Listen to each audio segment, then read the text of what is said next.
जिला bar association Ajmer के दल ने आज सिरोही जिले के विभिन्न ग्रामीण क्षेत्रों में विधिक जागरूकता अभियान की अलख जगाते हुए आमजन को कानून की जानकारियां दी। इसी क्रम में जिला बार एसोसिएशन के अध्यक्ष अशोक सिंह रावत के सानिध्य में वरिष्ठ अधिवक्ता सत्यनारायण हावा, डॉक्टर मनोज आहूजा व मुकेश गुर्जर ने सिलगांव पहुंचकर ग्रामीण महिलाओं को कानूनी जानकारियां साझा की। रावत ने महिलाओं की सुरक्षा से संबंधित प्रावधानों की जानकारी देते हुए उनका दुरुपयोग नहीं करने की बात कही। वरिष्ठ अधिवक्ता सत्यनारायण हावा ने देश में लागू किए नए कानूनों पर विस्तार से प्रकाश डाला और कहा कि इन कानूनों के लागू करने के बाद पक्षकारों को न्याय मिलने में गति मिलेगी।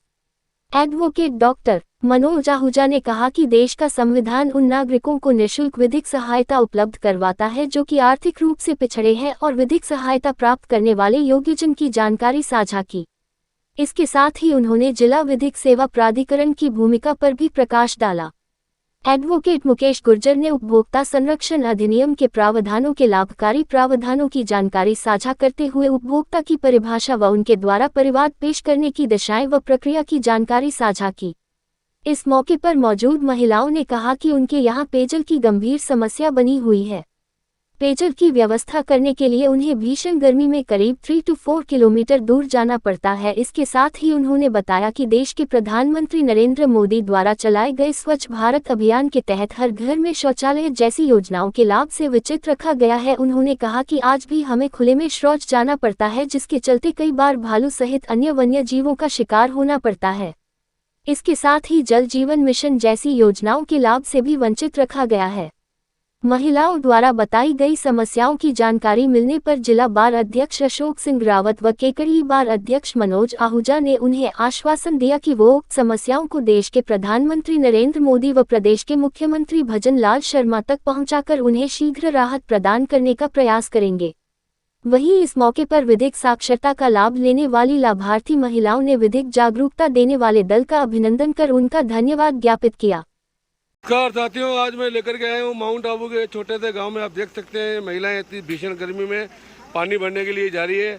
वृद्ध माताएं हैं और यहाँ पर पानी की कोई व्यवस्था नहीं है। मैं बात करवा रहा हूँ यहाँ की महिलाओं से, बताएंगे कि किस प्रकार से इनको ये तकलीफ कब से आ रही है। इनके सोल्यूशन के लिए कोई यहाँ का नेता लोग या यहाँ के जनप्रतिनिधि, यहाँ का कोई प्रशासन कोई कार्रवाई कर रहा है या नहीं है, बताओ सा। राम राम। पानी की बहुत समस्या है, पानी पीने का भी नहीं है, धोने का भी नहीं है। यहाँ से कुएं से वहाँ से भर के लाते हैं पानी सर। कितना दूर जाना पड़ता है आपको? बहुत दूर जाना पड़ता है, 5-6 किलोमीटर जाना पड़ता है। 5-6 किलोमीटर? तो यहाँ आपके बनाने नहीं रहते है भी नहीं, जंगलों में जाते हैं और भालुओं का बहुत खतरा है। यहाँ पे बहुत भालू आते हैं। अच्छा, मकान कुछ नहीं है। तो आपके यहाँ के नेता लोग क्या कर रहे हैं? नेता लोग तो सर आते हैं और सुन के चले जाते हैं, फिर वापस कुछ कार्रवाई होती ही नहीं है यहाँ पे। बीजेपी वाले जुमला देते हैं, बोलो ना। क्या काकी आपकी उम्र कितनी है? तो देखिए मित्रों, ये हालात है यहाँ के क्षेत्र के। यहाँ की 60-70 साल की महिलाएं जो दादी और नानी की एज की है और ये यहाँ कर पानी भरने जा रही है। दोपहर भीषण गर्मी पड़ रही है, 12-12:30 बज रही है और कोई भी नेता लोग यहाँ की सुनने के लिए तैयार नहीं है। मैं देश के प्रधानमंत्री माननीय नरेंद्र मोदी जी से और प्रदेश के मुख्यमंत्री भजन लाल शर्मा जी से निवेदन करूँगा कि यहाँ का दौरा करें और यहाँ की इन महिलाओं की समस्याओं का निवारण करें। धन्यवाद, जय हिंद।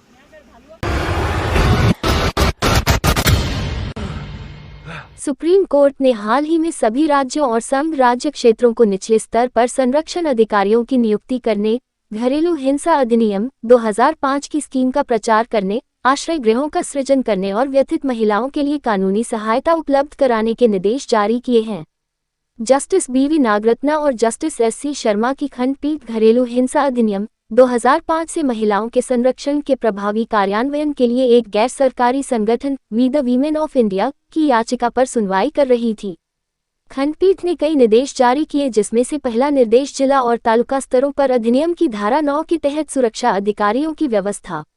दूसरा निर्देश दिया कि ऐसे अधिकारियों के पदनाम को 6 सप्ताह के भीतर पूरा करना जहां प्रक्रिया अभी पूरी नहीं हुई है। तीसरा निर्देश दिया कि धारा 11 के अधीन अधिनियम के उपबंधों का व्यापक प्रचार। चौथे निर्देश के अनुसार नालसा को सभी स्तरों पर विधिक सेवा प्राधिकरणों को यह निर्देश देना है कि अधिनियम के अधीन व्यथित महिलाएं निःशुल्क विधिक सहायता की हकदार हैं। 5वां जिला स्तरीय प्राधिकारी व्यथित स्त्रियों को विधिक सहायता की उपलब्धता का प्रचार करेंगे। छठा निर्देश दिया कि विभागों को सेवा प्रदाताओं को सूचीबद्ध करना चाहिए और 10 सप्ताह के भीतर घरेलू हिंसा के पीड़ितों के लिए सुलभ आश्रय गृह, नारी निकेतन, वन स्टॉप सेंटर आदि सुनिश्चित करना चाहिए। विशेष रूप से संरक्षण अधिकारियों के कार्यों को रेखांकित करता है, जबकि अधिनियम की धारा 11 के बारे में जागरूकता को बढ़ावा देने के लिए सरकार के कर्तव्यों को सूचीबद्ध करता है। कोर्ट ने निम्नलिखित निर्देश जारी किए। पहला, हम राज्यों और केंद्र शासित प्रदेशों को निर्देश देते हैं कि वे जिला और तालुका स्तर पर काम करने वाले महिला और बाल विभाग के अधिकारियों को संरक्षण अधिकारियों के रूप में पहचानें और उन्हें इस तरह नामित करें। ये देखने की आवश्यकता नहीं है कि इस तरह के पदनाम पर संरक्षण अधिकारी अधिनियम की धारा 9 के संदर्भ में अपने कर्तव्यों का निर्वहन करेंगे। दूसरा, हम राज्यों केंद्र शासित प्रदेशों के मुख्य सचिवों के साथ साथ संबंधित राज्यों और केंद्र शासित प्रदेशों के महिला और बाल विभाग के सचिवों को इस संबंध में समन्वय करने और यह सुनिश्चित करने का निर्देश देते हैं कि अधिकारियों को अधिनियम के प्रावधानों के तहत संरक्षण अधिकारियों के रूप में नामित किया गया है। इस तरह की कवायद आज से 6 सप्ताह की अवधि के भीतर की जाएगी, जहां अधिकारियों को संरक्षण अधिकारी के रूप में नामित नहीं किया गया है।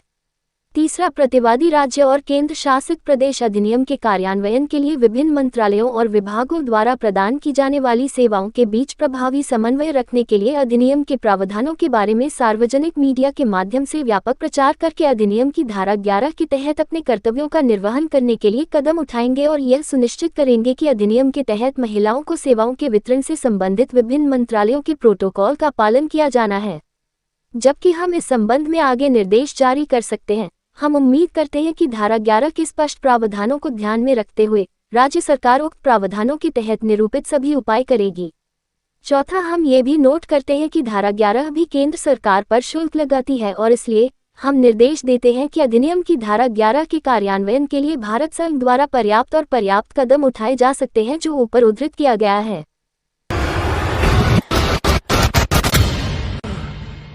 भारतीय जनता पार्टी के विधानसभा स्तर पर विकसित भारत संकल्प कार्यक्रम के तहत विधायक शत्रुघ्न गौतम के निर्देशानुसार भारतीय जनता पार्टी की केंद्र सरकार की 11 वर्ष पूर्ण होने के उपलक्ष्य में भाजपा शहर मंडल केकड़ी की बैठक आज नगर परिषद में नेता प्रतिपक्ष के कक्ष में संपन्न हुई, जिसमें मुख्य वक्ता के रूप में जिला मंत्री रामकिशन गुर्जर ने भाग लिया और केंद्र सरकार की विभिन्न योजनाओं पर विस्तार से प्रकाश डाला। कार्यक्रम संयोजक नेता प्रतिपक्ष राजेंद्र चौधरी ने पिछले 11 वर्ष की केंद्र सरकार की मुख्य उपलब्धियां जैसे धारा 370 हटाना, राम मंदिर के निर्माण का कार्य, वक्फ बोर्ड कानून में संशोधन सहित विभिन्न उपलब्धियां पर प्रकाश डाला। मंडल अध्यक्ष रितेश जैन ने केंद्र सरकार की प्रधानमंत्री आवास योजना, जनधन योजना, 3 तलाक, surgical strike, air strike, operation Sindoor जैसी अनेक सरकार की उपलब्धियों पर विस्तार से कार्यकर्ताओं को संबोधित किया। मंडल उपाध्यक्ष अर्जुन सिंह शक्तावत एडवोकेट ने अपने संबोधन में बताया कि मोदी जी के नेतृत्व में आज भारत विश्व की चौथी सबसे बड़ी अर्थव्यवस्था बन चुका है।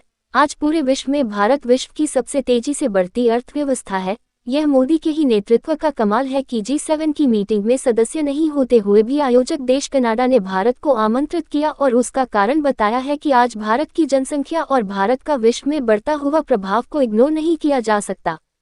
कार्यक्रम सहसंयोजक पृथ्वीराज जीनगर व SC मोर्चा जिला महामंत्री धनराज नायक ने भी कार्यक्रम को संबोधित करते हुए मोदी सरकार की विभिन्न योजनाओं पर प्रकाश डाला। कार्यक्रम के अंत में हाल ही में अहमदाबाद में हुए प्लेन क्रैश दुर्घटना में मारे गए सभी मृतकों के प्रति संवेदना व्यक्त करते हुए 2 मिनट का मौन रखा गया। पार्टी के कार्यकर्ताओं ने पौधारोपण कर लोगों को वृक्ष लगाने के लिए प्रेरणा प्रदान की। कार्यक्रम में मंडल महामंत्री कैलाश चौधरी, केदार शर्मा, उपाध्यक्ष धनराज चौधरी, रोहित जानगीर, राजेश मेहर चंदानी, प्रीतम जैन, संजय बेनीवाल, रफीक मंसूरी, सुरेश सेन, हेमराज आचार्य सहित अनेक पदाधिकारी व कार्यकर्ता उपस्थित रहे।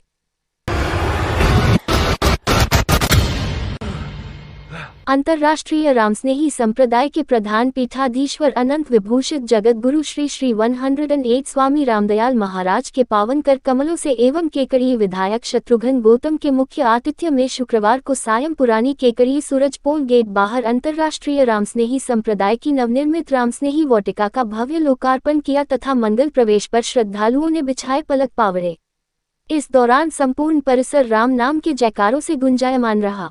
आचार्य रामदयाल का केकड़ी में प्रवेश शुक्रवार को रात्रि 8:15 बजे पथवारी पर हुआ।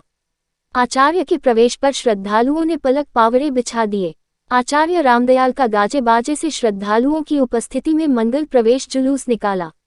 जयकारों के साथ पधारावनी की गई। आचार्य रामस्नेही वाटिका पहुंचकर के द्वारा फीता खोलकर रामस्नेही वाटिका का लोकार्पण किया गया। श्रद्धालुओं द्वारा रामचरण महाराज के एवं राम राम के जयकारों से वाटिका को गूंजायमान कर दिया। विधायक गौतम के साथ आचार्य रामदयाल महाराज एवं संत जगबल्लभ राम आदि संतगण के द्वारा वाटिका का अवलोकन किया गया। इस अवसर पर विधायक शत्रुघ्न गौतम ने कहा कि शहर में इस तरह के धार्मिक आयोजन होते रहने चाहिए। धार्मिक आयोजनों से हमें सकारात्मक ऊर्जा प्राप्त होती है और ऐसे आयोजनों से सनातन धर्म मजबूत होता है। रामदयाल महाराज ने धर्मसभा को संबोधित करते हुए कहा कि मनुष्य जीवन में शरीर में अनेकों विकार से भरा हुआ है। इन विकारों को दूर करने के लिए गुरु के चरणों में शीश रखने से मनुष्य के विकार दूर होते हैं। जीव को शरणागति लेनी पड़ेगी। महापुरुषों ने गुरु परंपरा चलाई। गुरु परंपरा के आधार पर यह व्यवस्था चलाई। गुरु महाराज शिष्यों के कल्याण हेतु उनको उपदेश सद्बुद्धि देते आए हैं और गुरु के उपदेशों का जिन्होंने पालन किया उनका उद्धार हुआ है, उनकी नैया पार हुई है। जिस तरह परमात्मा हमारी एक एक सांस को चल रहा है, हमें भी परमात्मा का ध्यान रखते हुए हमें भी ईश्वर का नाम प्रतिक्षण सुमिरन करते रहना चाहिए। प्रभु नाम सुमिरन से हमें सद्गति मिलती है। विशाल आयोजन में शंकर माली, रामजस माली, तुलसीदास विजय, रामस्वरूप माली, श्याम सुंदर, गंगाराम माली, शंकर पेंटर, बरदाजी माली, शोभागमल, भगवानजी शाक्य, रामावतार माली, मोनू माली, राजू माली, कैलाश विजय, राजेंद्र विजय, कालू माली, भूरा, गंगाराम माली, महिला मंडल की गीता देवी, सुशीला देवी, भोलीबाई, मीरा देवी, मैना देवी, पिंकी, सरिता, सुमन, सरोज, सोनिया, लाडबाई, निर्मला, मानीबाई, सूरजबाई, आशा आदि ने अपनी सेवा प्रदान आयोजन को सफल बनाया। रामद्वारा सत्संग सेवा समिति के प्रमुख रामगोपाल सैनी एवं आनंदीराम सोमानी ने बताया कि 1 करोड़ की लागत से रामस्नेही वाटिका का निर्माण किया गया है। इसमें धर्मसभा, धार्मिक आयोजन एवं आमजन के व्यक्तिगत आयोजन के लिए 60x90 का विशाल डोम बनाया गया है। आधुनिक सुविधा युक्त 40x60 का रसोई घर, महिला पुरुषों की अलग अलग शौचालय, शुद्ध पानी की सुविधा व निवास के लिए कमरे का भी निर्माण किया गया है। वाटिका बनने से शहर के नागरिकों को कोई भी आयोजन करने में मील का पत्थर साबित होगी। कार्यक्रम का संचालन अंतर्राष्ट्रीय कवि बुद्धि प्रकाश दाधीच ने किया। विश्वविख्यात हास्य कवि एवं संवेदनशील गीतकार स्व श्री सुरेंद्र दुबे के जन्मदिवस की पूर्व संध्या पर होने वाले सम्मान समारोह एवं अखिल भारतीय कवि सम्मेलन का आयोजन इस वर्ष 18 जून को किया जाएगा। श्री सुरेंद्र दुबे स्मृति संस्थान के सचिव डॉक्टर अविनाश दुबे ने बताया कि केकड़ी तहसील के गुलगांव जैसे छोटे से गांव में पैदा होकर पूरी दुनिया में अजमेर जिले का मान बढ़ाने वाले अंतर्राष्ट्रीय हास्य कवि, संवेदनशील गीतकार एवं साहित्यकार स्व दुबे की स्मृति में इस वर्ष सार्वजनिक स्तर पर केकड़ी के घंटाघर पर भव्य आयोजन किया जाएगा।